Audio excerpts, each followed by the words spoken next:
Good morning friends आपने देखा होगा, अक्सर क्या कहूं मैं, हमेशा आपने देखा होगा, हमेशा प्रेग्नेंट जो फीमेल्स होती हैं उनमें प्रेगनेंसी में या डिलीवरी के बाद कॉन्स्टिपेशन या पाइल्स या फिशर की परेशानी बहुत कॉमन है।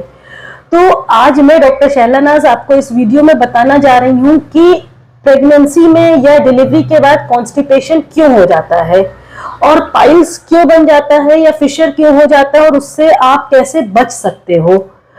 दोस्तों, इसमें सबसे पहले मैं आपको बताऊंगी कि उसके क्या कारण है, कॉजेस बताऊंगी। उसके बाद फिर आपको बताऊंगी कि पाइल्स कितनी तरह की होती हैं और फिर उसका आपको ट्रीटमेंट बताऊंगी। दोस्तों, इस वीडियो को अंत तक जरूर देखिएगा। मेरी सहेलियों, अगर आपको मेरा वीडियो पसंद आए तो उसको लाइक एंड शेयर करें, मेरे चैनल को सब्सक्राइब करें। सबसे पहले तो जैसा कि मैंने आपको हर वीडियो में बताया है कि जब प्रेगनेंसी होती है तो हार्मोन्स बढ़ते हैं, खासतौर से प्रोजेस्टेरोन हार्मोन। तो प्रेगनेंसी में दोस्तों प्रोजेस्टेरोन हार्मोन इंक्रीज होता है, जिसकी वजह से जैसे जैसे प्रेगनेंसी का ड्यूरेशन बढ़ता जाता है तो ब्लड वॉल्यूम इंक्रीज होता है और ब्लड वॉल्यूम इंक्रीज होने के कारण जो आपके रेक्टल ब्लड वेसल्स हैं उनमें कंजेशन हो जाता है, उनमें स्वेलिंग हो जाती है, वो डायलेटेड हो जाती है। और जब आप ब्लड वॉल्यूम इंक्रीज हो रहा है, ब्लड वेसल्स कंजेशन हो रहा है उनमें, तो जो डायलेटेड ब्लड वेसल्स है उन पर प्रेशर पड़ता है और प्रेशर पड़ने की वजह से उनमें क्रैक आ जाता है और वो फट जाती है। तो जब आप मोशन पास करने जाते हो तो अक्सर आपने देखा होगा कि आपको मोशन पास करते समय ब्लीडिंग आती है। तो पहला कारण हो गया आपका ये। दूसरा कारण जो होता है दोस्तों, चूंकि बेबी का साइज बढ़ रहा है तो आपका यूट्रस का साइज भी ग्रो कर रहा है, उसकी वजह से आपके रेक्टम पर कंप्रेस होता है, रेक्टम आपका कंप्रेस होता है और जब रेक्टम कंप्रेस होता है तो उसके आसपास की जो ब्लड वेसल्स है वो भी कंप्रेस होती हैं और ब्लड वेसल्स जब कंप्रेस होती हैं तो जो डीऑक्सीजनेटेड ब्लड है आपके हार्ट तक नहीं पहुंच पाता है और उसके नतीजे में वो ब्लड वहीं पर कलेक्ट होने लगता है और फिर जब आप मोशन पास करते हो, जब आप स्ट्रेन करते हो तो वो ब्लड वेसल्स डायलेट हो जाती हैं और अगेन वो फट जाती हैं और मोशन पास करते समय आपको ब्लीडिंग दिखाई देती है। दूसरा कारण हो गया आपका ये वाला। तीसरा जो कारण है वो है आपका कॉन्स्टिपेशन। क्योंकि जब कब्जी होती है, कॉन्स्टिपेशन होता है, आपको मोशन अच्छे से पास नहीं हो रहा है, आपको ऐसा लग रहा है कि आपने मोशन किया तो लेकिन अभी भी फुल्ली सेटिस्फाइड नहीं हो, तो आपको होता क्या है कि जब पेट अच्छे से साफ नहीं होता है, आप स्टूल करने जाते हो तो आप स्ट्रेन करते हो, यानी कि आप जोर लगाते हो और अगेन वहां की जो ब्लड वेसल्स है, जिसे कि हम रेक्टल ब्लड वेसल्स कहते हैं, वो फट जाती है और वहां से ब्लीडिंग आना शुरू हो जाती है।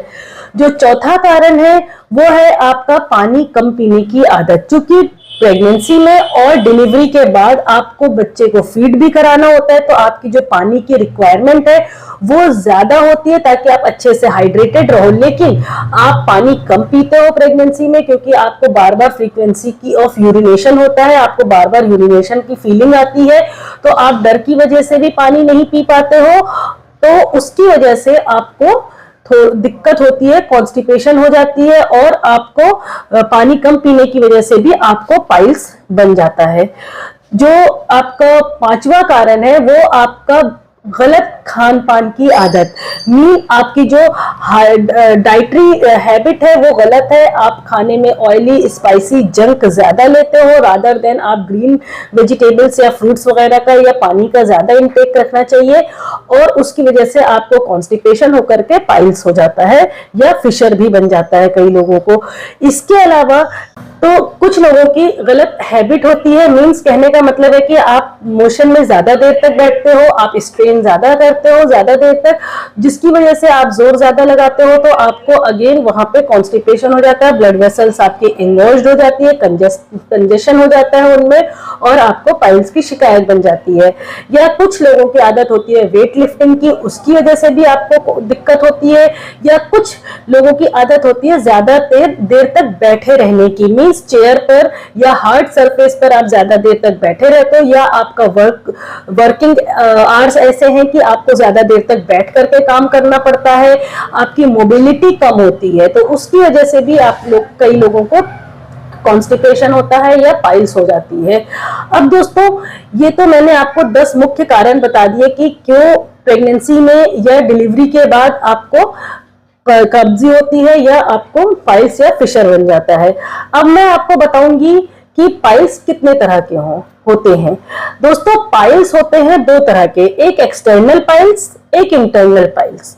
जो एक्सटर्नल पाइल होता है उनमें जो रेक्टम की ब्लड वेसल, रेक्टम का एरिया है आपका जहां से मोशन पास होता है, उनमें कई लोगों को मस्सा भी दिखाई देता है, उसमें पेन होता है, मोशन पास करते समय दर्द होता है, वहां पे स्वेलिंग हो जाती है, रेडनेस हो जाती है, और कई बार वहां पे इचिंग और बर्निंग होती है, और कई लोगों को ब्लीडिंग भी आ जाती है। वहां पे जो रेक्टल एरिया होता है वो छिल जाता है ज्यादा। तो एक तो हो गया एक्सटर्नल पाइल। अब जो इंटरनल पाइल है दोस्तों, वो उसके 4 स्टेजेस होते हैं। इंटरनल पाइल्स मतलब अंदर मस्सा इंगोज्ड होता है, स्वेलिंग होती है, और आप जब मोशन पास करते हो तो आपको पेन होता है, एक मस्सा जैसा निकलता है और वो अपने आप अंदर चला जाता है। इसके जो 4 स्टेजेस होते हैं वो ये होते हैं कि स्टेज 1 में मस्सा नहीं होगा, आपका सिर्फ और सिर्फ आपको मोशन होगा और आपको ब्लीडिंग आती है।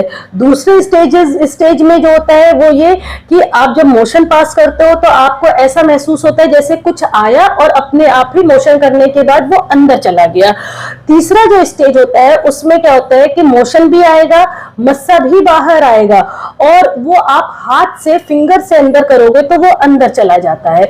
लेकिन जो 4th स्टेज होता है दोस्तों, उसमें आपका मोशन पास करोगे, ब्लीडिंग आएगी, मस्सा बाहर भी आएगा, लेकिन वो अंदर नहीं जाएगा, चाहे आप फिंगर से भी उसे अंदर करने की कोशिश करो।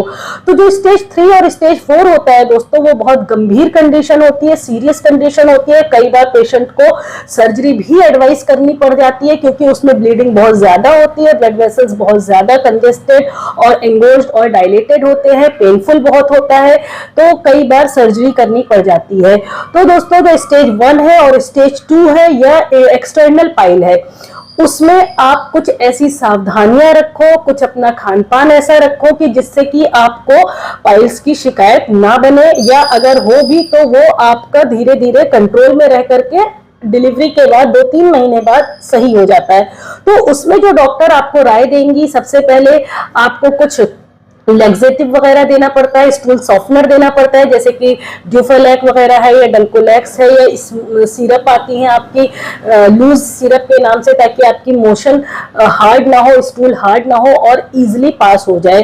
और जो दूसरी चीज है, कई बार दोस्तों इसमें आपको जो ऑइंटमेंट है, कई बार ऑइंटमेंट भी लगाने की राय दी जाती है आपको, ताकि आपका जो पाइल्स है वो पेनफुल नहीं हो आपको और आराम से आप मोशन पास कर लो। तो उसमें खासतौर से ओसिल आपका ऑइंटमेंट आता है, वो आप अप्लाई कर सकते हो मोशन से आने के बाद, और मोशन जाने से 15 मिनट पहले आप अप्लाई कर सकते हो। रेक्टल एरिया में आपको वो डालना होता है।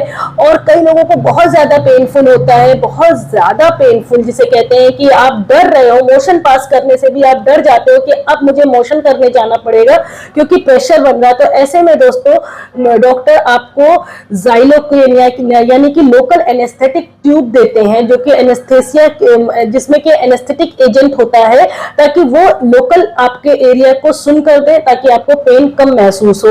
उसका भी यही तरीका है कि आप मोशन जब भी आए, आप जाने से 15 मिनट पहले आप ज़ाइलोक्विन जेली अपने रेक्टल एरिया में आप लगा लो, ताकि आपको पेन एहसास ना हो। और मोशन से करने के बाद, अच्छे से सफाई करने के बाद, धोने के बाद, वॉश करने के बाद आप ओसिल ऑइंटमेंट लगा लीजिए। पेन किलर लेना पड़ता है कई बार, और कई बार एंटासिड गैस वगैरह की गोली वगैरह भी देते हैं डॉक्टर्स वगैरह, और कई बार एंटीबायोटिक भी देना पड़ता है दोस्तों, क्योंकि क्रॉनिक कॉन्स्टिपेशन की हिस्ट्री अगर किसी पेशेंट की भी होती है, जिसमें कि ये है कि आपको जब भी आप मोशन करना जाते हो तो आपको फुल्ली सेटिस्फेक्शन नहीं होता, आपको ऐसा लगता है कि आपने मोशन किया लेकिन फिर भी अंदर अभी आपके जो स्टूल प्रोडक्ट है वो अंदर रह गए हैं। तो ऐसे कंडीशन में आप जब स्ट्रेन लगाते हो या जोर लगाते हो, तो आपकी जो रेक्टल की ब्लड वेसल्स होती हैं वो एंगोज्ड हो जाती हैं, ऑलरेडी एंगोज्ड है तो वो फट जाती है, तो ब्लीडिंग आने लगती है। तो ऐसे कंडीशन में वहां पे